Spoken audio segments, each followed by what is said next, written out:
Hi friends, இப்போ எங்கே போயிட்டு வீட்டுக்கு போகிறேன்னா, பூவாவுக்கு வந்துட்டு ஜுரங்க. ஒரு 5 நாளாக ஜுரம். அது என்ன ஜுரம்னா ஃப்ளூ ஜுரம்னு சொன்னாங்க. நான் ஹாஸ்பிட்டல் செக் பண்ணதுக்கப்புறம் அந்த மாதிரி வந்துருச்சு பூவாவுக்கு. ஜுரம் வந்து ரொம்ப நாள் ஆகுதுங்க. ஒடிசாவில் வந்தது தான். இப்போ நம்ம வந்துட்டு வீட்டுக்கு தான் போகிறோம். ஹாஸ்பிட்டல் போயிட்டு மதிய நேரங்க, சரியான வெயில் பாருங்கள். பஸ்ஸில் உட்காந்து வர முடியல. நம்ம ஊர் பக்கமாக வந்துவிட்டோம். இப்போ ஹாஸ்பிட்டல் வந்து பக்கத்து ஊருக்கு தான் போயிட்டு வந்தோம். பஸ்ஸிலே நம்ம வந்துட்டு 1.5 மணி நேரம் ட்ராவல் ஆயிடுச்சுங்க. ஏன்னா பக்கத்தில் வந்துட்டு குழந்தை டாக்டர் வந்துட்டு ஈவினிங் டைம் தான் வர்றாங்க நம்ம ஊருக்கு. ஆனால் வந்துட்டு நம்ம எப்போயுமே வாடிக்கையாக பார்க்குறது வந்துட்டு பக்கத்து ஊரில் தான். அங்கே எப்போவுமே வந்துட்டு இருப்பாங்க. அதனால தான் நம்ம தூரமாக இருந்தாலும் போய் பார்த்துட்டு வரலாம், பூவா செக் பண்ணிட்டு வரலாம். ரொம்ப நாளாச்சு வெயிட் போட்டு அந்த மாதிரிலாம். அப்புறம் காதில் ஒரு பிரச்சனை இருந்துச்சு பூவாவுக்கு. அதையுமே நம்ம பார்த்துட்டு தான் நம்ம போகிறோம். இப்போ தனியாகவே போகிற மாதிரி ஃபீல் ஆகுது. எப்பயுமே நான் வந்துட்டு பூவா தூக்கிட்டு தனியாக தான் போகிற மாதிரியே எனக்கு ஒரு சுச்சுவேஷன் அமையுதுங்க. என் கூட யாருமே வரலையே அப்படின்ட்டு ஒரு ஃபீலிங்கு. ஒரு கூட்டுறவு வங்கின்னு சொல்லுவாங்கள்ல, அது இந்த பக்கமெல்லாம் வந்து நான் ரொம்ப நாள் ஆகுது. இந்த பேங்க்கு நான் ஒரே ஒரு டைம் தான் வந்திருக்கேன் அம்மா கூட. நம்ம பஸ்ஸில் ட்ராவல் பண்ணவங்க 2 பேர் தான். அவங்களுமே இறங்கிட்டாங்க. இப்போ பஸ்ஸில் வந்துட்டு யாருமே இல்லை. ஏன்னா நம்ம ஊர் வந்துட்டு லாஸ்ட்டில் இருக்குது. அதனால நம்ம இறங்குற இடம் யாருமே இருக்க மாட்டாங்க. நம்ம தான் லாஸ்ட்டாக இறங்குவோம். இது நம்ம ஊர் ஸ்கூலுங்க, உயர்நிலைப்பள்ளி. இதில் வந்துட்டு 11th 12th 10th இங்கே இருக்குது. ஆனால் நான் வந்துட்டு இங்கே படித்தது வந்து இங்கே இல்லை. நான் வந்துட்டு பக்கத்து ஊரில் தான் படித்தேன். அப்போ அந்தளவுக்கு வந்துட்டு இந்த ஸ்கூல் வந்துட்டு அந்தளவுக்கு கோச்சிங் இருக்காதுங்க. இப்போ சூப்பராக இருக்குதுன்னு சொல்லியிருக்காங்க. அதுக்கும் பக்கத்தில் வந்து 1 to 8 வரங்க அந்த ஸ்கூல் இருக்குங்க. இந்த ஸ்கூலுக்கு தாங்க நம்ம ஓட்டு போட வந்தோம். பஸ்ஸில் யாருமே இல்லை பாருங்கள். நானும் பூவா மட்டுமா தான் போயிட்டுருக்கோம். பூவாவுக்கு இப்போ பரவாயில்ல. தம்பியுமே பைக் எடுத்துகிட்டு வரான்னு சொல்லியிருக்காங்க பஸ் ஸ்டாப் வர. ஏன்னா வீட்டுக்கு போகணும். இதுக்கப்புறம் வந்துட்டு வெயில் வர அதிகமாக இருக்குது. நம்மளால் போக முடியாது. நம்ம யாரையுமே கஷ்டப்படுத்தக்கூடாது அப்படின்னு நினச்சிட்டு தான் நானுமே தனியாகவே நான் ஹாஸ்பிட்டல் வந்தேன். தம்பியுமே வரேன்னு தான் சொன்னாங்க. நம்மளால் முடியும், எதுக்கு மற்றவங்கள கஷ்டப்படுத்திட்டு அப்படின்னு நினச்சிட்டு தான் நான் மட்டுமே வந்துட்டேன். அது எவ்வளோ தூரமாக இருந்தாலும் பரவாயில்ல, என்னால் முடியும் அப்படின்னா நான் யாரையுமே தொந்தரவு பண்ண மாட்டேன். முடியாத பட்சத்தில் தான் கூட யாராவது வாங்க அப்படின்னு சொல்லுவேன். அது மாதிரி தான் நிறைய டைமுங்க இந்த மாதிரி நான் தனியாகவே தாங்க முடிஞ்ச அளவுக்கு பார்ப்பேன். வீட்லேயுமே சரி, அவங்கவுங்க வேலையை பார்க்கணும்ல, நமக்காக யாரையுமே நம்ம கஷ்டப்படுத்தக்கூடாது. இந்த வீடியோ மறுநாள் எடுத்த வீடியோ. நான் ஊருக்கு கிளம்பிட்டேன், ஈரோடு தான் கிளம்பிட்டேன். நானும் பூவாவும் தங்க போகிறோம். பூவாக்குமே உடம்பு சரியாயிடுச்சு.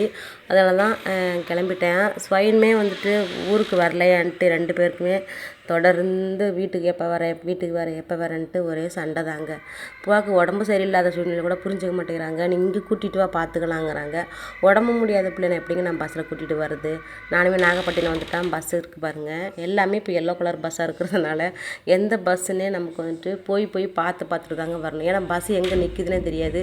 ஒரு சைடில் ஒரு டைம் போட்டிருப்பாங்க, இன்னொரு சைடில் இன்னொரு டைம் போட்டிருப்பாங்க. அதனால் பூவாமே தூங்கிட்டான். அவனை தூக்கி வச்சுட்டு பேக்கையும் வச்சுக்கிட்டு என்னால் வந்துட்டு போய் பார்த்துட்டு வர முடியலைங்க. கண்டிப்பாக எனக்கு ஒரு ஆள் துணை தேவைப்பட்டுச்சு. இருந்தாலும் மனசில் ஒரு ஃபீல் பண்ணிட்டு தான் வந்தேன். நான் வர்றது வந்துட்டு ஸ்வைனுக்கு தெரியாது.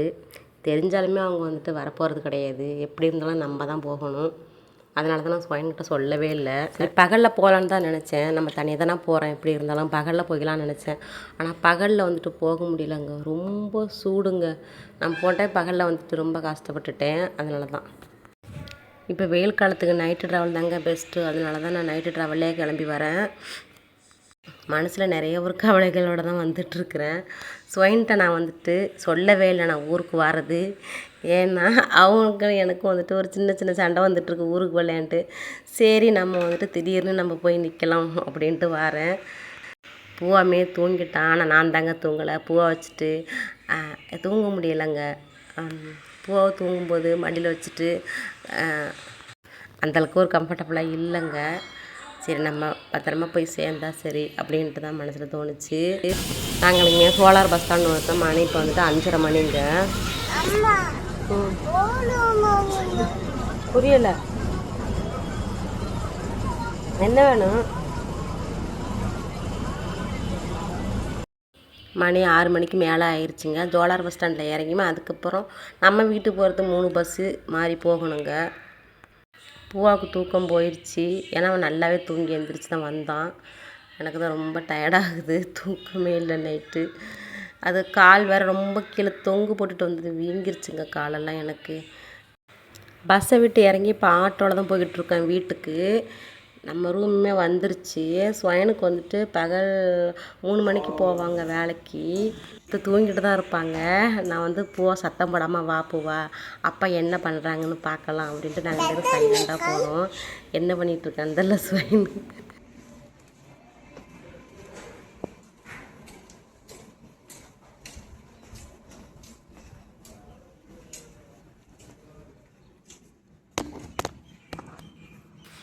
உள்ள ரூமில் தூங்கிட்டு இருக்காங்க லாக் பண்ணிவிட்டு. இப்போ கதவை தட்டி பார்க்கலாம்.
ஸ்வயனு முழிச்சிட்டாங்க, கதவை திறந்துட்டு வராங்க. நானும் போகாமல் கீழே உக்காந்துட்டோம். அந்தளவுக்குலாம் அவங்க ஒரு இதாக மாட்டாங்கங்க, எனக்கு நல்லாவே தெரியும்.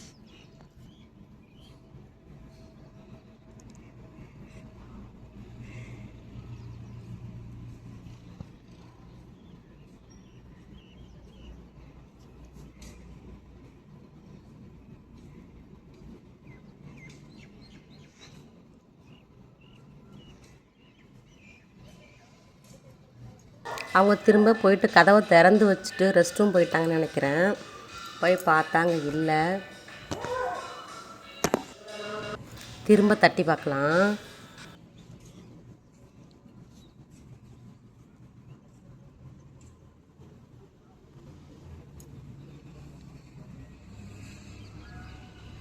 பூவாமே வந்துட்டு நான் சொன்னதை கேட்டுட்டு அமைதியாக இருந்தோம், சத்தம் போடலைங்க. இன்னுமே வரலைங்க, என்ன பண்ணுறாங்கன்னு தெரியல. திரும்பவும் போய் தூங்கிட்டாங்கன்னு நினைக்கிறேன்.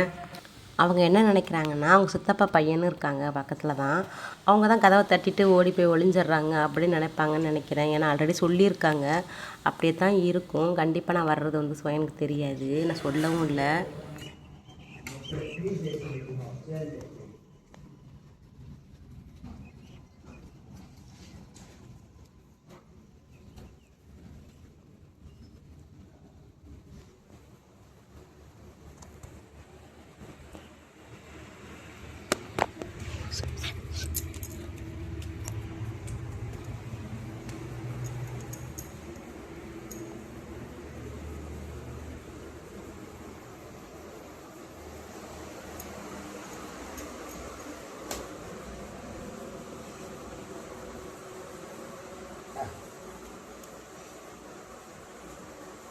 பார்த்தீங்களா, நான் சொன்னேன்ல எதுவுமே ஆக மாட்டாங்கன்ட்டு.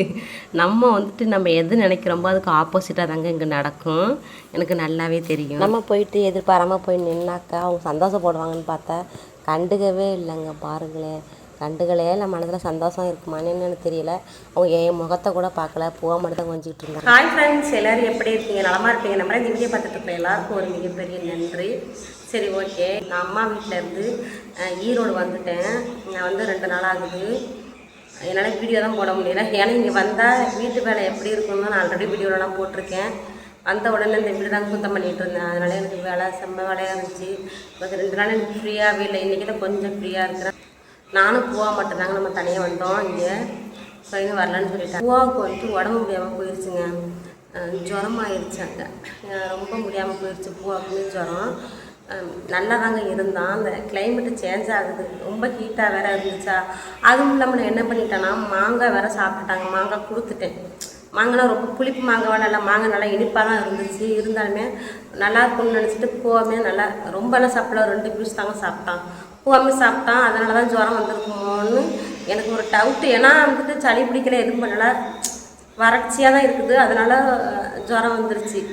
மாங்காய் அம்மா சொன்னாங்க மாங்காய் எதுக்கு கொடுத்தா. மாங்காய் வந்துட்டு இப்போ வந்து காற்று ஓவராக காற்று வேற அடிச்சிட்ருக்குங்க நம்ம ஊரில். ஈவினிங் டைம் பார்த்தீங்கன்னா செம்மையாக காற்று அடிக்குதுங்க. இந்த சீசன் வந்துட்டு மாம்பழம் சீசனாக, அப்புறம் வந்துட்டு பலாப்பழ சீசனுங்க. அந்த சீசன் ஃபுல்லாக வந்து அந்த காற்று வாக்கில் வருமாங்க. குழந்தைகளை வந்துட்டு அந்த மாந்தன்னு சொல்லுவாங்களா அதுன்னு சொன்னாங்க. இருந்தாலுமே பூவாக தான் 3 வயசாக நெருங்க போகுது. இதில் என்ன மாந்தம் பண்ணலாம் அப்படின்னோட தோணுச்சு. இருந்தாலும் பாதிக்கும் அப்படின்னு ஒரு அம்மா சொல்லியிருந்தாங்க. அதனால தான் போலன்னு சொல்லிட்டு 1 வாரம் ஜுரம். சரி நான் ஹாஸ்பிட்டல் கூப்பிட்டு போயிருந்தேன். பூவா அங்கே ஹாஸ்பிட்டல் போயிட்டு பார்த்ததுக்கப்புறம் வந்துட்டு ஃபீவர் ஆச்சு பூவாவுக்கு. அதுக்கப்புறம் வந்துட்டு கோயில் வந்து கூட்டிகிட்டு வர சொல்லிட்டாங்க. நானுமே வந்துட்டு தனியாகவே வந்துட்டேன். அப்புறம் வந்துட்டு இன்னொரு பிரச்சனை என்னென்னா பூவாவுக்கு வந்துட்டு இந்த இடத்துல ஒரு ஹோல்ஸ் மாதிரி இருந்ததுங்க. பூவா பிறக்கும்போது இந்த இடத்துல சின்னதாக இங்கே இந்த மே சைடு இந்த இடத்துல ஹோல்ஸ் மாதிரி எனக்குமே எங்கேயோ ஒரு இடத்துல இருக்குது. இந்த காதைன்னு தெரியல. ஆனால் ஏதோ ஒரு இடத்துல ஹோல்ஸ் இருக்குது எங்கள் அம்மா சொல்லியிருக்காங்க. ஆனால் என்னால் பார்க்க தாங்க முடியலை. பூவாவுக்கு இந்த இடத்துல மேலே பிறக்கும்போது ஹோல்ஸ் இருந்துச்சு. எங்கள் அம்மாட்ட காமிச்சேன். அம்மா சொன்னாங்க இது வந்துட்டு இருக்கும், சில குழந்தைக்கு இருக்கும், சில குழந்தைக்கு இருக்காது அப்படின்னாங்க. பூவாவுக்கு வந்து அப்போ ஒரு 6 மாதத்துக்கு அப்புறம் வந்துட்டு அதில் வந்து லைட்டாக வந்து சீடு அடித்த மாதிரி இருந்துச்சுங்க. அந்த சீடு சலன்னு சொல்லுவாங்களா அது வந்துச்சுங்க. தொடச்சிக்கிட்டு அம்மா வருதும்மா அது வந்து மூடிடும், பயப்படாத சரியாயிடும் அப்படின்னாங்க.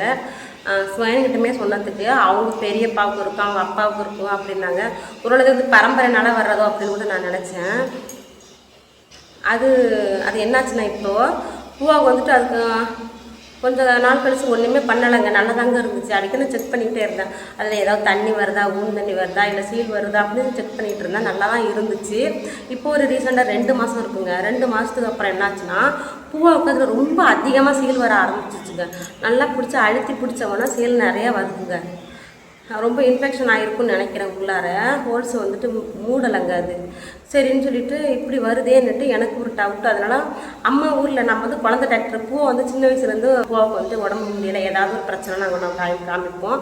அன்றைக்கி பூவாவுக்கு ஜுரம் வந்துருச்சா, சரி அதையும் காமிச்சிட்டு வரலான்னு சொல்லிட்டு டாக்டர் என்ன சொன்னாங்கன்னா இந்த மாதிரி ஹோல்ஸ் இருக்குன்ட்டு அப்படி கையை தாங்க வச்சான். இந்த சீல் வந்துருச்சுங்க. உடனே டாக்டர் உடனே பயந்துட்டார்.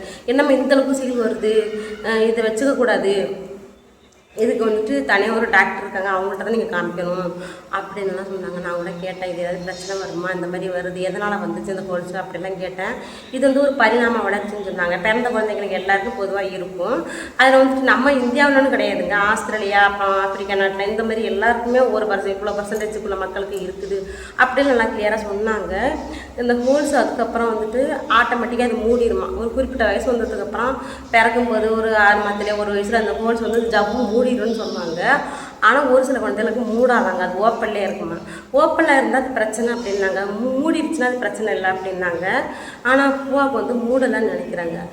அது என்ன பிரச்சனைன்னா அதில் வந்துட்டு அந்த ஹோல்ஸில் வந்துட்டு இது சீலோ அப்புறம் வந்துட்டு அந்த ஊந்தண்ணி எதுவுமே வரக்கூடாதுங்க. அந்த இடம் செவந்து இருக்கக்கூடாது. அப்படி வந்ததுன்னா அந்த ஹோல்ஸ் வந்து என்னாகுன்னா ரொம்ப ஆழமாக போகணும். எங்கே போனால் மூளையெல்லாம் பாதிக்குன்னு சொல்லியிருக்காங்க. போயிட்டு அந்த ஹோல்ஸ் போயிட்டே இருக்குமாங்க. அது உள்ளார இன்ஃபெக்ஷன் ஆனிச்சுன்னா என்னங்க ஆகுறது, அந்த ஹோல்ஸ் உள்ளே போயிட்டு. அதனால இந்த ஹோல்ஸை வந்து மூடணுமாங்க. முடிச்சுட்டான்னு நினைக்கிறேன். அது என்னாச்சுன்னா அந்த ஹோல்ஸ் வந்துட்டு மூடணும்னா சர்ஜரி பண்ணணும் அப்படின்னாங்க. அந்த காலில் இந்த இடத்துல சர்ஜரி பண்ணால் தான் சரி பண்ணலாம் அப்படின்னு வர சொல்லிட்டாங்க டாக்டர். இப்போ அதனால வந்துட்டு இப்போ நான் அவர் வந்து இதுக்குன்னு தனி டாக்டர் இருக்காங்களா, இவங்க பார்க்க முடியாதான். சர்ஜரி பண்ணுறதுன்னு தனி டாக்டர் இருக்கிறாங்க. அட்ரஸ் கொடுத்துருக்காங்க. இந்த ஊரில் டாக்டர் இருக்காங்க, அங்கே போய் பாருங்கன்னா அட்ரஸ் எழுதி கொடுத்துருக்காங்க. எங்கள் ஊருக்கும் பக்கத்து ஊர் தான், திருவாரூரில் தான் அந்த டாக்டர் இருக்காங்க. அங்கே போய் பார்க்கணும். அதுவும் இல்லாமல் வந்துட்டு ஒரு சின்ன குழந்தைய சர்ஜரி பண்ணுறதுன்னா என்னங்க, எனக்கு தெரிஞ்சு எனக்கு வேறு சரியாயிடுமா என்னன்னு எனக்கு தெரியலை. எனக்கு தயவு செஞ்சு சொல்லுங்கள் கமெண்டில். அந்த ஹோல்ஸில் இருந்து பூவாவுக்கு வந்து சீல் வந்துகிட்டே இருக்குது. அது சரியாயிடுமா இல்லை சர்ஜரி பண்ணணுமா என்னன்னு எனக்கு தெரியலை. ஆனால் டாக்டர் இப்படி தான் சொன்னார். இதை பார்த்தே ஆகணும், உடனடியாக பாருங்கள், பிறகு பிரச்சனை ஆகிடும் அப்படின்னு சொல்லியிருக்காங்க. ஏன்னா எதை டாக்டர் சொல்கிறத நம்ம மேக்ஸிமம் நம்பி ஆகணும்னு சொல்கிறாங்கன்னா, இது மூடிடும், இதில் சின்ன பிரச்சனை அப்படிங்கிறாங்க. இது சின்ன பிரச்சனையாக என்னங்கிறது எனக்கு தெரியலைங்க. எனக்கு உண்மையாக சொல்ல போனால் ஸ்வைன் சொல்கிறாங்க. இது எங்கள் தாத்தாவுக்கு பெரிய பவலாக இருக்கா, அதிலெல்லாம் சரியாயிடுச்சு, ஒன்றும் பண்ணாதுங்கிறாங்க. சர்ஜரி பண்ணி ஆகணும், அந்த டாக்டரை போய் பாருங்கள் அப்படின்னு சொல்லிட்டாங்க. இப்போ எனக்கு ரொம்ப குழப்பமாக இருக்குது, என்ன பண்ணுறதுன்னே தெரியல. பூவாக்கு இப்படி வந்து முடியுமோன்னு எனக்கு நினச்சி கூட பார்க்கலாம். ஒரு சின்ன ஒரு ஹோல்ஸ்ன்னு நம்ம லேசாக சொல்லிட்டோம், ஆனால் அதில் சீல் நிறையாவே வருதுங்க. ஆனால் டாக்டர் வந்து ஒரு ஆயின்மெண்ட் எழுதி கொடுத்துருக்காங்க. அது என்ன ஆயின்மெண்ட்னா, இந்த இன்ஃபெக்ஷன் உள்ளே போகாத அளவுக்கு தாங்க அந்த ஆயின்மெண்ட்டை தடுக்கும். அதுதான், மற்றபடி சரியாகிறதுக்கு ஒரு அப்படின்னு கிடையாது. கொடுத்துருக்காங்க, நான் 2 வேளை போட்டிருக்கேன். ஆனால் அதில் வந்து சீல் கொஞ்சம் கம்மியாக தான் வருது. இன்ஃபெக்ஷன் எனக்கு அதிகமாக ஆகிருக்குன்னு தோணுதுன்னு நினைக்கிறேன் பூவாவுக்கு. ஏன்னா இப்போ அடிக்கடி வருது, 2 மாதத்துலேருந்து தொடர்ச்சியாக. நான் கூட பெருசாக எடுத்துக்கலாங்க. சரி, தண்ணி அப்பயே நம்ம குளிப்பாட்டுறோமா பூவாவை, தண்ணி பூந்துக்கிட்டு இந்த மாதிரி சீல் வரும் போல் அப்படின்ட்டு நானும் நல்லா பிதுக்கி எடுத்து க்ளீன் பண்ணிவிடுவேங்க. க்ளீன் பண்ணிவிட்டு அது மேலே வந்துட்டு பவுடர் போட்டுவிடுவேன். அவ்வளோதான். சில லெட்டர் தேங்காய் போட்டுவிடுவோம். அதோட ஏன்னா இது மூடிக்கும்ன்ட்டு நானும் இருந்துட்டேங்க. ஆனால் இது மூடவே இல்லைங்க. இவ்வளோ பிரச்சனையில் வந்து நிற்கிது. எனக்கு தெரிஞ்சால் சொல்லுங்கள், இது சரியாயிடுமா ஆகாதுன்னு எனக்கு தெரியல. ஹாஸ்பிட்டலுக்கு போகணுமா அப்படின்னு தயவு செஞ்சு எனக்கு கமெண்ட்டில் சொல்லுங்கள். நானும் ஒரு சில பேரை கேட்டேன். அவங்கனாக்கா ஒரு சில பேர் சொல்கிறாங்க ஹாஸ்பிட்டலுக்கு போகணுங்கிறாங்க. ஒரு சில பேர் என்ன சொல்கிறாங்கன்னா அது மூடிக்கணுங்கிறாங்க. இத்தனை வயசுலையுமே மூட போகுது. அதுதான் எனக்கு தோணலை. தயவு செஞ்சு எனக்கு சொல்லுங்கள் எதுவாக இருந்தாலும். நான் உண்மையிலே இப்போ ரொம்ப குழம்பு போயிருக்கிறேன் பூவா விஷயத்தில். எனக்கு பூவாவுக்கு இப்படி ஆயிடுச்சு அப்படின்னு நினச்சிட்டு. அதுவும் இல்லாமல் இப்போ வந்து சர்ஜரி பண்ணுறதுக்கு எவ்வளோ அமௌண்ட்டு தேவைப்படும்னா 40,000 50,000 பக்கம் வேணுமாங்க. அவ்வளோ அமௌண்ட்டுக்கு நான் என்ன பண்ண போகிறேன்னு தெரியல. நான் கூடிய சீக்கிரத்தில் நான் போய் பார்க்கணும்.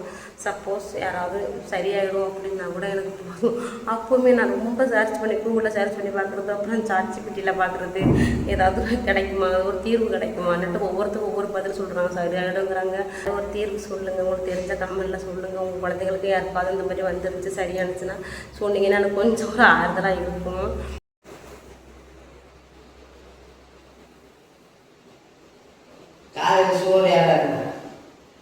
சோறு நீ தான் ஆக்குனேன். எனக்கு கை தானே வலிக்குதுங்க. சப்பாத்தி மாவு பிசைஞ்சு இப்போ நான் சப்பாத்தி செஞ்சு கொடுக்கணும். மணியாயிருது ஸ்வயனுக்கு. என்னமோ பேசிகிட்டு இருக்கிறேன்னு சொல்லிட்டு ஸ்வயனு தூங்கிக்கிட்டு வந்து பார்க்குறாங்க. நானுமே டைம் ஆகிட்டு போய் செஞ்சு கொடுக்குறேன். இன்னைக்கு மட்டும் பிசைஞ்சுக்கேன் ஏட்டி. ஏய், இத்தனை நாள் மட்டும் நீ வேலை பற்றி இல்லை. நான் வந்துன்னா புரியல.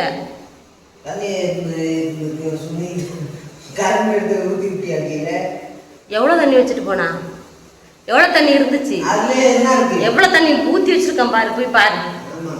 தண்ணி நிறைய வச்சுட்டு போயிட்டேன். காலையிலேருந்து எனக்கு புரியல. ஓ, அதுலையா? அது வந்துட்டு அடி பிடிச்சி போச்சு, மறந்துட்டேங்க. பூவா கூட சண்டை போட்டுட்டு இருந்துட்டேன். குழம்பு கவனிக்கலைங்க. அடி பிடிச்சிருச்சு. கொஞ்சமாக தான் அடி பிடிக்கல, ரொம்ப தண்ணி இல்லாமல் போயிடுச்சு. மற்றபடி நல்லா தான் இருக்கும். சரி, ஓகே, நானும் போயிட்டு சமைக்கிறேன். சமைச்சு எனக்கு 3 மணிக்கு போயிடுவாங்க. நம்ம சமைச்சு கொடுக்கலாம். சரி, அவ்வளோதான் இன்றைக்கான வீடியோ. அவ்வளோதான். வீடியோ எப்படி இருக்குன்னு சொல்லுங்கள். வீடியோ பிடிச்சிருந்தா லைக் பண்ணி கமெண்ட் பண்ணுங்கள். நம்ம அடுத்த வீடியோ நல்ல வீடியோவில் பார்க்கலாம். நன்றி.